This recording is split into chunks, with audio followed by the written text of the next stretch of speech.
Words in papers, words in books, words on TV, words for crooks, words for... Welcome to the world of Wordaholics.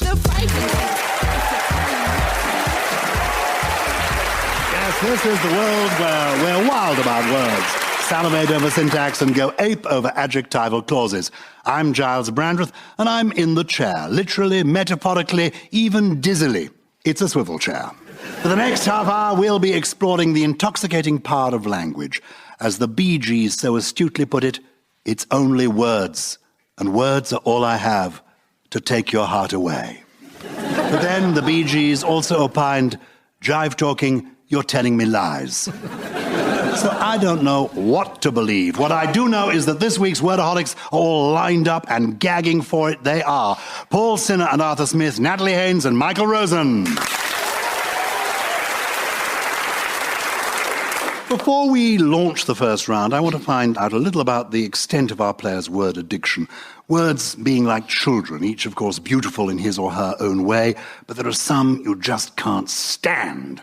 So I'd like to ask our panel, are there any words that they would like to ban? Let me start with you, Paul Sinner. You were once a doctor, weren't you?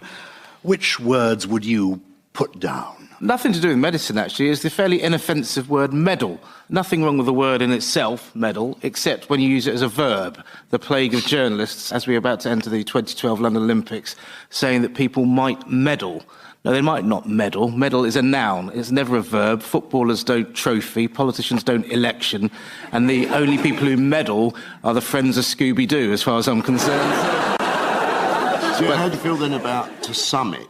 Which is what mountaineers are saying now, isn't it? Well, that's equally as egregious as far as I'm concerned. You don't summit anything. Arthur Smith. There are two words that have sort of fallen into disrepair in my book. One of them is ultimate, which used to be the last one, and now it's used, even though it's in The Guardian a while back, it said the ultimate gift guide. And I thought, well, yeah, in that case, don't publish another one. And the other one being literally. A bloke said to me the other day, I was literally over the moon. Not unless you're a sodding astronaut, you weren't. And then they use it for no reason. Like, I literally phoned him, and you think, hang on a moment. I never imagined for a moment this phone call to be metaphorical. I'm afraid the old grammar school boy in me lathers up at that one. What's his name? Natalie Haynes, which word would you tie in a sack and throw into the river? I would throw in all inappropriately used reflexive pronouns, particularly myself, when used by somebody rude and stupid instead of the word me. As for you see, it's a small but sturdy band of people. But the customer service person who says, myself and my colleague are treating you like the scum of the earth because we can, when what they mean is me. But somehow they are under the delusional impression that that extra syllable makes them sound both educated, polite, and correct. Wrong on all counts, badly done, I say. And people say yourself, don't they? They say, bear it. Could I just point out to yourself? No, you can't. Is You that went out not to an me. Irish thing? Isn't there a sort of Irish usage? That doesn't make it all right. Michael Rosen, which word would you ban? I'd go for hot desking. I'm not mad keen on euphemisms, and I think hot desking is a euphemism. It means that you haven't got a room. Some people don't know what hot desking is. It's when you work at somewhere like the BBC and you don't have a room, you just have a desk. But you don't even have a desk, actually. You have a computer, but it isn't your computer. You share it with 33 other people. And then you may not just share that one, you may share another one that you share with 33 other people. So, in fact, you have nowhere. So it isn't hot desking, it's nowhere. It's homelessness. It's homelessness. Shelter should take note. OK. Yeah. OK, let's move on to our first round, which is the letter of the week. And it gives me enormous pleasure, in fact, so much it's almost unseemly, to welcome to the stage this week's letter of the week, because it's the letter O. Yes, here she comes, playfully bobbing and bouncing along the Wordaholics catwalk, the letter O in all her glory, the delicious ellipse, who certainly knows how to keep the boys interested. She's original, outstanding, with oodles of oomph. You get the feeling that she's open to anything. Lowercase or uppercase, it's all the same to O, and my, how she watches her figure. In fact, she's the original size 0. This is the kind of letter that leaves you thinking, oh. Ladies and gentlemen, will you please show your appreciation for the 15th letter of the alphabet, the letter O.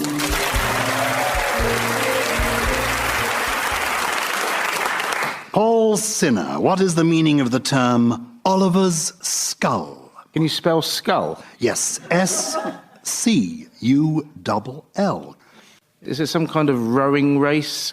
It is spelt Oliver's skull with a C in the 17th century, but it could equally be a K, though it isn't necessarily a skull as in something in the head. It certainly isn't anything to do with anything nautical. If it's 17th century, is it anything to do with Cromwell? Cromwell it could be, and water, but not necessarily the river, though it might flow like a river, depending on how much you drunk. So it's something to do with your bodily functions? It's bodily functions. Oh, yes, I used to be a doctor. How about a bladder? Anything to do with a bladder? The bladder, you're getting warmer. Your bladder's warming up now. Is it? Good. Potty. Potty! Congratulations! It's a chamber pot. Michael Rosen scores 2 points. Paul Sinner gets 1 point for mentioning Oliver Cromwell. It's not totally established that Oliver Cromwell's skull actually is the source of this phrase, but it could well be, because Oliver Cromwell's skull was pierced on a spike after his decapitation, leaving a hole in the top, and that could be the origin of this expression, Oliver's skull, originally spelt SCULL, being a chamber pot.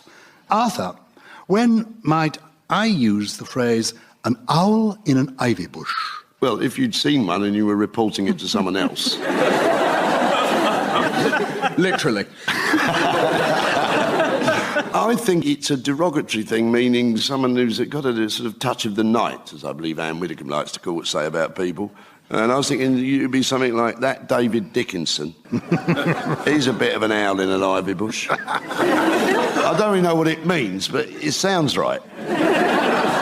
It's actually a descriptive term to use somebody's appearance. Obviously scruffy, with a lot of hair and big eyes. Yeah, presumably. it's actually a literal description. It's a 19th century term said of a person with large, frizzled wig, woman with particularly huge hair, you know, you might say, Helena Bonham Carter looks like an owl in an ivy bush, you know? Whereas her husband, Tim Burton, looks like a corpse in a compost heap. I mean... I'm going to give you a point, Arthur, because you got us in the direction of people's appearance, but nobody quite got where we should have been, and that is what it is. An owl in an ivy bush, 19th century term for a person with a large, frizzy wig or a woman with particularly huge hair. Natalie, what would you do if I asked you to look at my organogram? I call the police. Come on, get it out. No, I wouldn't. Of course not. I would call your wife. I feel like it can't be a diagram of one of your organs, although if it is, I'm really hoping it's your kidneys. And even then, I think I'm all right for a look. Does it work like diagram, organogram? The gram bit comes from graphane, to write, to draw, to write. And the organo is living, right? Like an organic object. So...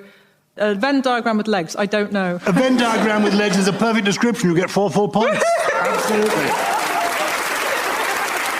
I mean, it is exactly that. It's one of those awful compound words from our century. You know, it's management speak for an organizational diagram. You could not have put it better. Michael, who might be out at elbow? I'm going to go with image here and think about my childhood, where all our male teachers wore sports jackets.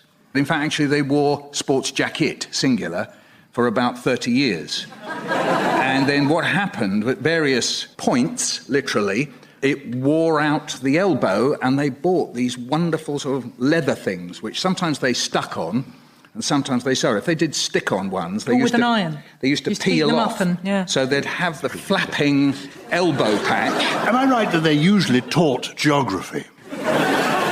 Some of them were so poor they only had one elbow patch. And also, a lot of your teachers after the war would only have had one arm anyway. That's true. Indeed. Yeah.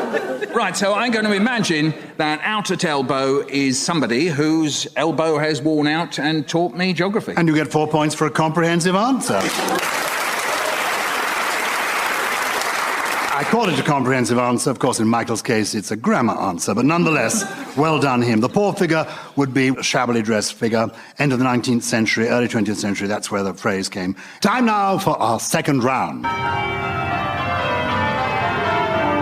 and the sound of Bow Bells tells me that I'm in the wrong studio. It tells me it's time for our next round, set within the world of Cockney rhyming slang. Now, Cockney rhyming slang was first developed so criminals could talk to each other without being understood by anyone who overheard them, a bit like the in-house lingo of the modern hedge fund manager. Anyway, here are a few pieces of Cockney rhyming slang, ancient and modern. Let's see if our wordaholics can figure out what they mean. Natalie, this one's for you. What would I be after if I asked you, what's the alley? Is it Alibaba? Two sheep. No, it's not two sheep. Alibaba. Is it? But it is spelt the same way as Alibaba. Ali McBeal. Ali McBeal is not right, but I thought you were going to be getting there because it is an actress we're looking for. Oh, Ali McGraw. Ali McGraw. So what's the rhyming slang? What's the alley? So it's the Ali McGraw score. What's the score? Come on! Yeah! Michael, what would you do if I were to invite you out for a Dame Edna? Dame Edna Everage? Yeah. Beverage is the only thing I can think of rhyming with Everage. Why shouldn't you get it in one and score 4 points? You have. You're in the lead. Brilliant.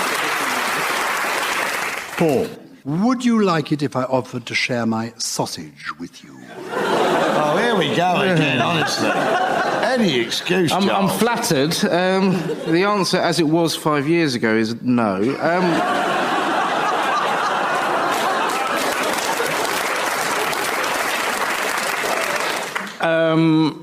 It could be sausage component of English breakfast, often found with bacon, toast, eggs scrambled or fried. Bride. So it could be that you're offering to share your bride with me, and as it was 5 years ago, the answer is no. Sausage and mash cash? Sausage and mash cash. You score 4 points. Congratulations. Well done there. Well, it is absolutely right. You're going to get 4 points there, Paul, because, sausage and mash is cash. And I think Wimbledon would have been so much more fun in the 1980s if the men's singles champion had been Pat Sausage. Arthur, would you like to grow a massive Conan? Well, Conan, one instantly thinks of obviously the Conan the librarian. Well, it could be Conan Doyle and it could be Boyle. It would be like a mother saying to it, now, you wash your hands. Would you like to grow a Conan? 4 full points, a correct answer. Congratulations. A Conan Doyle is indeed a boil, which reminds me of the worst ready meal I ever bought, boil in the bag. The great 20th century movie mogul Samuel Goldwyn was famed for his unusual turn of phrase. He once said, I don't think anyone should write their autobiography until after they're dead. But more usefully for us, he once summoned some writers into his office, leaned across his enormous desk and said, let's have some new cliches, guys. And that's the object of this round, Cliché Corner, where I want our assembled wordaholics to come up with some new ways of saying things that have been said too many times before. Paul and Arthur, the cliché I want you to update, refresh, revivify is, you can't teach an old dog new tricks. You can't teach your granddad to retweet. You should never give a high judge an iPad. You can't teach a veteran England footballer to score a simple penalty in a shootout under pressure. I think you're exposing some of your own prejudices here. Natalie and Michael, how might you update this one? A rolling stone gathers no moss. Put that supermodel down, Mick Jagger. What about you? If you've been recreating those, you can lead a horse to water, but you can't make it throw Zara Phillips in. Except you can. But no one can ever beat Dorothy Parker on that. Yeah. The challenge to use the word horticulture in a sentence. You could lead a horticulture, but you can't make her think.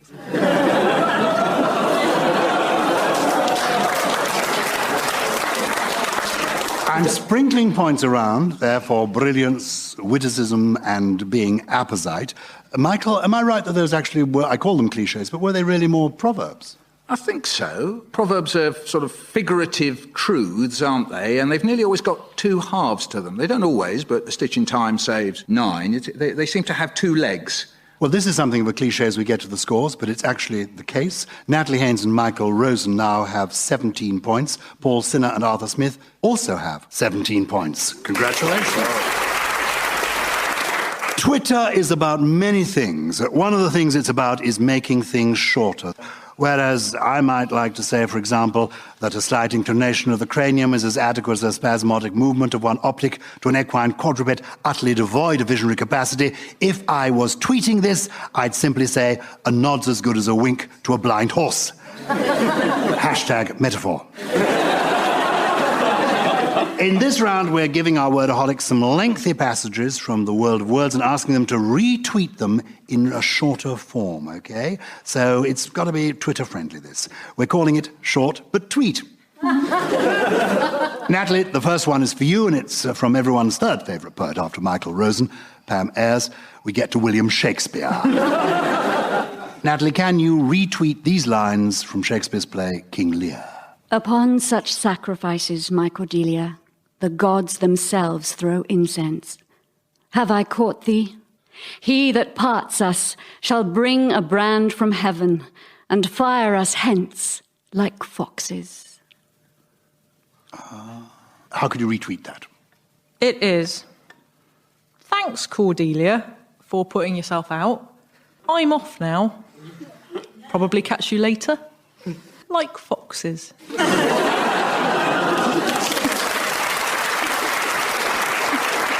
Anyone got an advance on that? Anyone improve that tweet? Lol. On account of him having a fool. Yeah. Yeah, okay. It is indeed proving that Twitter wouldn't waste time on all that iambic pentameter nonsense. You just say, I like you, because it's obviously a line of desperate affection for Cordelia. Michael, this one's for you, and it's from the poem Nature's Cook by Samuel Pepys's least favourite poet, Margaret Cavendish, Duchess of Newcastle. How would you retweet this one?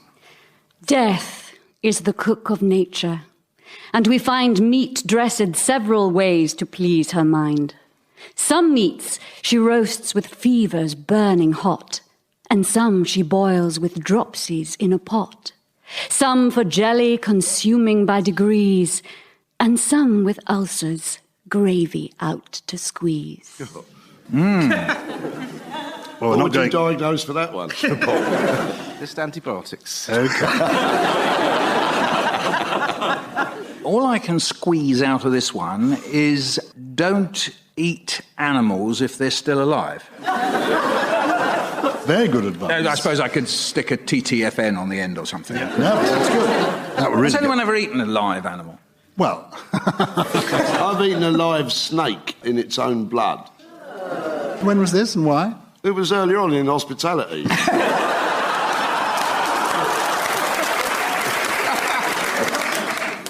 I'm going to give you a point there, Michael, for that, because it was effective and it got the message across. And yes, the essence of Margaret Cavendish's poem there is to say there are lots of ways to cook, rather like lots of ways to die, which is marvellous. Okay. Arthur, this is from the Bard of Miami, Vanilla Ice. Take heed, 'cause I'm a lyrical poet. Miami's on the scene, just in case you didn't know it. My town that created all the bass sound, enough to shake and kick holes in the ground. 'Cause my style's like a chemical spill, feasible rhymes that you can vision and feel. Conducted and formed, this is a hell of a concept. We make it hype, and you want to step with this. Oh, I'm so glad we said no to Derek Jacobi. Oh. Well, I think it's nice in Miami this time of year. I'm great. Come here and sleep with me.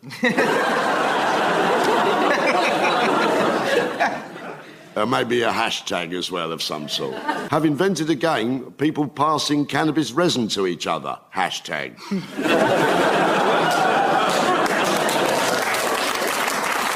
I think that's reading between the lines a little bit, isn't it? But we get the gist. Mr. Ice, I think, could have saved a lot of time by simply saying, oh, sorry, is it Mr. Vanilla? It's one of those names.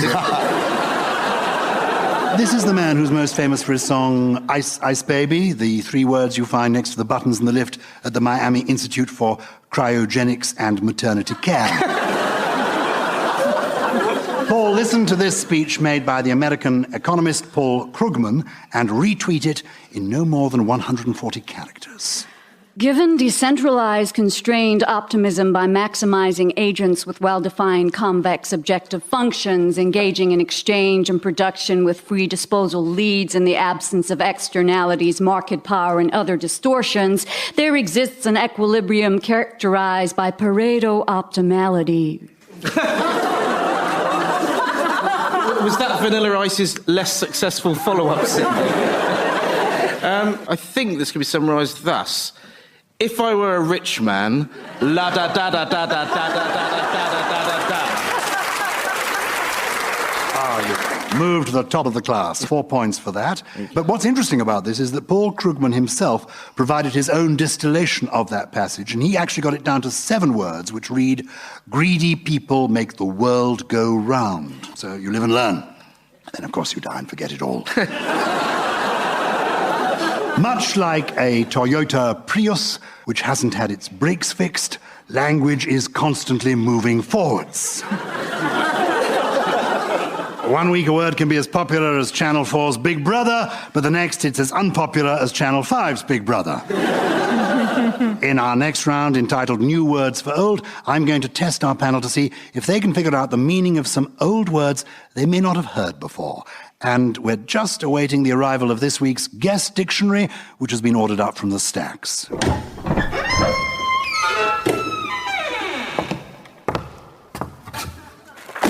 Oh, what a treat! This is the father of all dictionaries, that of the great Cham himself, Dr. Samuel Johnson. What a pleasure it is to see a Johnson landing on the Wordaholics table. Michael Rosen, we're going to start with you. Can you tell me what this word might mean? Hot cockles. One word, hot cockles. Dr. Johnson, hot cockles. I would think this is an 18th century form of paella. It isn't anything that you eat. No, I think I've played this. It's like a lot of children's games, it's torture. So basically you blindfold someone and you put them in a ring of other human beings. Preferably other children, but not always, because dads want to play too. And then what you do is touch the person who is in the middle of the ring, and they have to guess who touched them. Can I point out this is now definitely against the law, just for anyone listening at home? What you do is you lean round and do the old trick where you touch the person on the distant... I don't like it. No, I know, the distant shoulder, so they think it's from the other side. Yep. That's the way you play it. Oh, that's how I first met Paul Sinner. 5 years ago. 5 years ago. A perfect definition, a perfect score of 4 points. Dr. Johnson defines hot cockles in his dictionary as a play or game in which one player covers his eyes and guesses who strikes him. And this is still used as a trust exercise in the Houses of Parliament. At least that's what David Cameron told Nick Clegg. OK, Paul, the word I have for you is mouth friend. Mouth friend is, I think, a word invented by a political spin doctor and donated to various politicians found in flagrante delicto with people who were not their married partner. To give the explanation, no, this is not my lover, she is merely my mouth friend. Well, you're not a zillion miles from where you should be. There is an element of that. It's to do with relationships, friendships. A platonic expression of love? No. Is it somebody who's nice to you and horrible about you? Absolutely spot on. You get the points there. At a girls' school, ladies and gentlemen. A mouth friend is one who professes friendship without intending it. And when I was an MP, of course, we called those people colleagues. My mouth friend used to be a small minty lozenge. But then I found out he was seeing a fisherman on the side. Natalie, your word is Madgehowlet. Madgehowlet. One word. What is a Madgehowlet? Surely one of Madonna's children throwing a tantrum. A point for an amusing answer, but take wing. Take wing with this. Take flight. Owl? It's a type of owl. It is a type of owl. It's a small owl. It's a small owl. Very small owl. Not very small, it's a small owl. It's an averagely small owl. Thank you. You get 4 points in all. Now, I'm going to give you one more word and see if you can all jump in, see who can get this one first, OK? This is one of Dr. Johnson's favourite words. He had words he hated, like bamboozle. This was a word of which he was very fond, and for a reason. The word is poetaster, spelt Poetaster. How does he define that word? Arthur Smith. I don't know, I just fancy buzzing, but I think it's a purveyor of doggerel. It is indeed a purveyor of doggerel. You score your first 4 points of the game. Congratulations. A poetaster is a vile, petty poet, a purveyor of doggerel. Do you have a favourite piece of doggerel you could share with us, Arthur? The other day upon the stair, I met a man who wasn't there. I met that man again today. I think he's a hologram. This is genuinely unprepared, isn't this marvellous? Paul, have you got an offering in the doggerel line? It starts, there once was a man from Nantucket, and I can't really finish the rest of it, so... What about you, Natalie? No, I haven't got any. I don't like doggerel. It makes me feel a bit like crying. Oh, no, really? Yeah, it does. There's a Rod Stewart song I used to like. It was she was tall and lean and tarty, and she drove a Maserati. And I counted that with her. She was short and fat and shifty, and she drove a Honda 50. Michael, have you got an offering in the doggerel line? Roses are red, violets are blue. Most poems rhyme, this one doesn't. That bombardment of doggerel brings us to the end of the show, and I see from my scoreboard that while they were, neck and neck at the halfway mark, and then Paul and Arthur surged ahead for a while, at the finish, Natalie and Michael Rosen are this week's winners. Congratulations. Condolences to our losers. Remember, Paul and Arthur, it's not whether you win or lose, it's how you play the game, which in your case wasn't quite well enough. Before we go, could you describe your Wordaholics experience in one word, winners? Natalie Haynes, Michael Rosen? Oh, I'm sticking with Madge Howlett, because you remind me of a lovely owl. No, you do, though. You're all wise, like the owl in Winnie the Pooh, and you bring questions and information, like Hedwig in Harry Potter. And the people at home won't know this, but you spent the whole show feasting on mice. And you have the wit to woo. Michael, do you have a word? Bagel-like, the whole truth and nothing but the truth, yeah. Paul and Arthur, is there a word that would sum up your failure? 3/4 of a bottle later, in desperate need of Oliver's skull. Arthur. Smut. And that brings us to the end of this week's Wordaholics. A final huzzah for our outstanding guests, Paul Sinner, Arthur Smith, Natalie Haynes, and Michael Rosen. Until next time, goodbye.